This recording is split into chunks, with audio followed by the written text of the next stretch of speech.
मेरा विवाह मेरी पसंद भाग 1।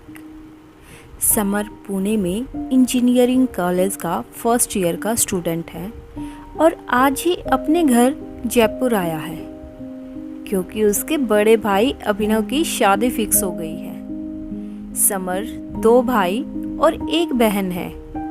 बहन चंचल दोनों भाइयों से छोटी है और अभी वो 9वीं कक्षा में पढ़ती है।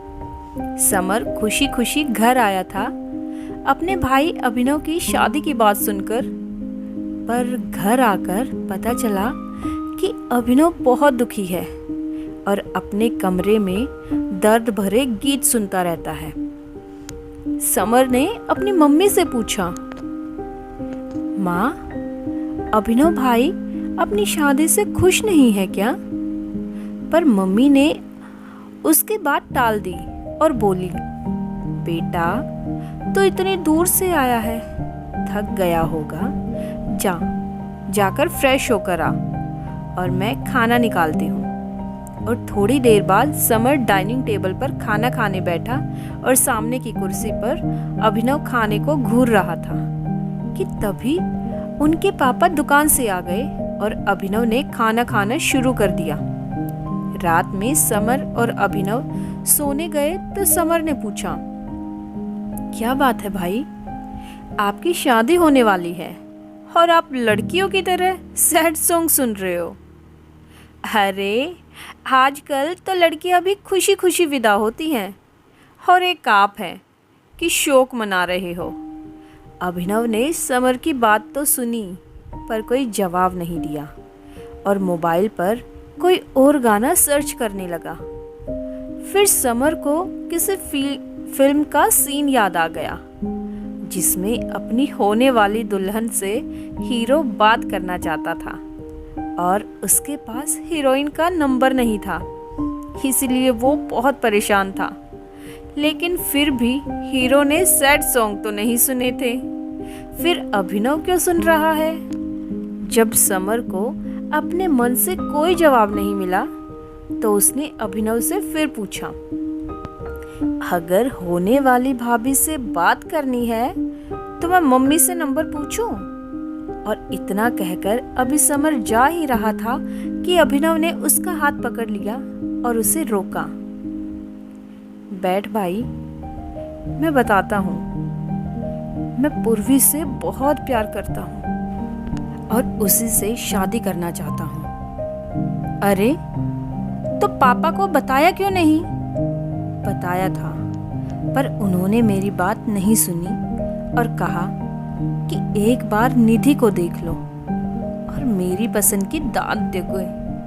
पर पापा, मैं पूर्वी से प्यार करता हूँ। सब जानता हूँ मैं आजकल के बच्चों की पसंद और प्यार को।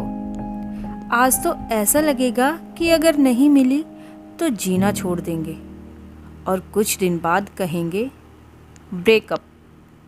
फिर तो समर चुपचाप अभिनव के पास बैठ गया और सोचने लगा कि जब पापा ने भाई की बात ही नहीं सुनी तो भला मेरी बात कैसे सुनेंगे। फिर समर अभिनव को खुश करने के लिए कहने लगा, जाने दे भाई, अभी तेरी पूर्वी के साथ प्यार की कहानी ज़्यादा आगे नहीं बढ़ी। क्या पता निधि वास्तव में बहुत अच्छी हो।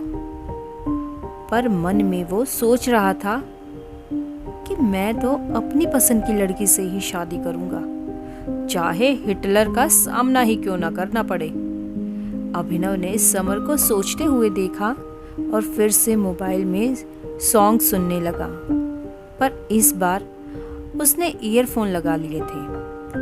अब शादी का दिन नज़दीक आ गया था तो हल्दी, मेहंदी और संगीत सारी रस्में पूरी की जा रही थी। पर अभिनव का मुंह हर वक्त बना रहा। और फिर वो वक्त आया जिसका इंतजार हर लड़के को होता है जो जवानी की दहलीज पर पांव रखते हैं, यानी कि सुहाग रात। पर अभिनव अपने कमरे में जा ही नहीं रहा था।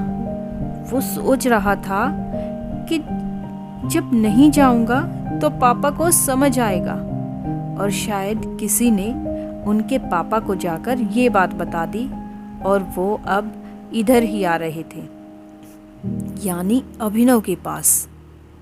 और पापा को देखते ही वो सीधा अपने कमरे में घुस गया। समर बड़बड़ाते हुए बोला, अगर इतना ही डर लगता है भाई साहब को तो इतना तनतना क्यों रहे थे। अब अभिनव अपनी दुल्हन के साथ था तो बाकी लोग अपने अपने स्थान ढूंढकर सोने चले गए। समर के ट्रेन की टिकट बुक थी पर मम्मी ने उसे रोक लिया। बेटा 2-3 दिन रुक जा, अगर तेरे भाई ने कल फिर कोई तमाशा किया तो मैं तेरे पापा को अकेले नहीं संभाल पाऊंगी। और समर पुणे भी नहीं गया और सुबह सुबह ही उसे एक बड़ा सरप्राइज मिल गया। हुआ यूं कि सुबह वो सोफे पर सो रहा था कि अभिनव ने उसे जगाया और धीरे से बोला, समर उठ यार। और समर ने हड़बड़ाते हुए आंखें खोली और अभिनव से पूछा, इतनी सुबह सुबह सब ठीक तो है ना? कहीं पूर्वी के साथ भागने का प्लान तो नहीं बना लिया आपने? देखो भाई, अगर ऐसा है तो इरादा बदल लो अपना। अगर भागना ही था तो ये सब करने से पहले भागना चाहिए था। अब अगर शादी होने के बाद भाग गए तो हमारी बदनामी होगी, सो होगी। भाभी की तो जिंदगी ही बर्बाद हो जाएगी। और समर बिना रुके बोले जा रहा था कि अभिनव ने उसके मुंह को अपने हाथ से बंद किया और कहा, बस यार चुप हो जा, सांस तो ले ले। मैं ये कहने आया था कि तेरी भाभी को पूर्वी के बारे में कुछ पता नहीं चलना चाहिए, नहीं तो उसका दिल टूट जाएगा। तभी सीढ़ियों से किसी के उतरने की आहट हुई और समर की नज़र उस पर गई तो वो उसकी नई नवेली भाभी और अभिनव की दुल्हन थी जो कि नीचे आ रही थी। और अभिनव ने समर को एक बार फिर से इशारे से मना किया और तेजी से सीढ़ियां चढ़कर निधि के पास पहुंचा। समर तो अभिनव की बात सुनकर शॉक रह गया था और अब अभिनव की बातें सुनकर बेहोश होते होते बचा। अभिनव निधि से कह रहा था, अरे मेरी सोना, नीचे क्यों आ रही थी? कुछ चाहिए था तो मुझे बोल दिया होता। और फिर निधि ने कहा, जी वो पानी चाहिए था। मैं लेकर आता हूँ ना, चलो पहले तुम्हें रूम में छोड़ देता हूँ। और निधि बोल रही थी कि मैं चली जाऊंगी, पर अभिनव ने पहले निधि को कमरे में पहुंचाया और फिर पानी लेने किचन में गया। समर ने उसे रोक कर कहा, ये क्या हो रहा है भाई? क्या पानी लेकर जा रहा हूँ और क्या? समर ने कहा, समझ तो आप खूब रहे हो। तब अभिनव अपने बाल में उंगलियां फेरने लगा और बोला, बच्चू, जब तेरी शादी होगी ना तब समझ आएगा। अभी हट आगे से, तेरी भाभी को प्यास लगी है। और यह सब सुनकर समर का गला सूखने लगा, ये सोचकर कि जो भाई रात तक भाभी का नाम सुनने को भी तैयार नहीं था, सुबह तक ऐसा कौन सा जादू हो गया कि इतना चेंज।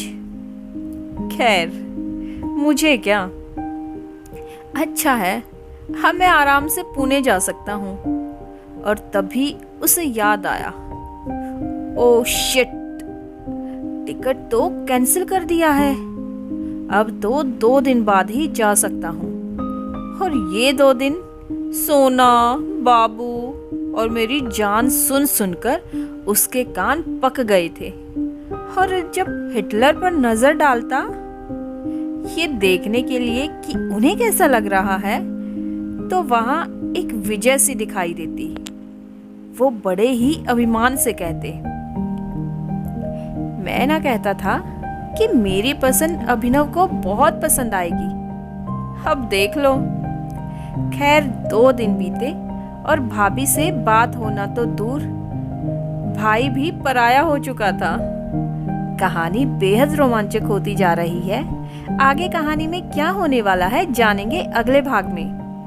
अगर आपको वीडियो पसंद आई हो तो वीडियो को लाइक, शेयर और कमेंट ज़रूर कीजिए और आगे भी इसी तरह की कहानियों के लिए चैनल को सब्सक्राइब कीजिए। Thanks for watching.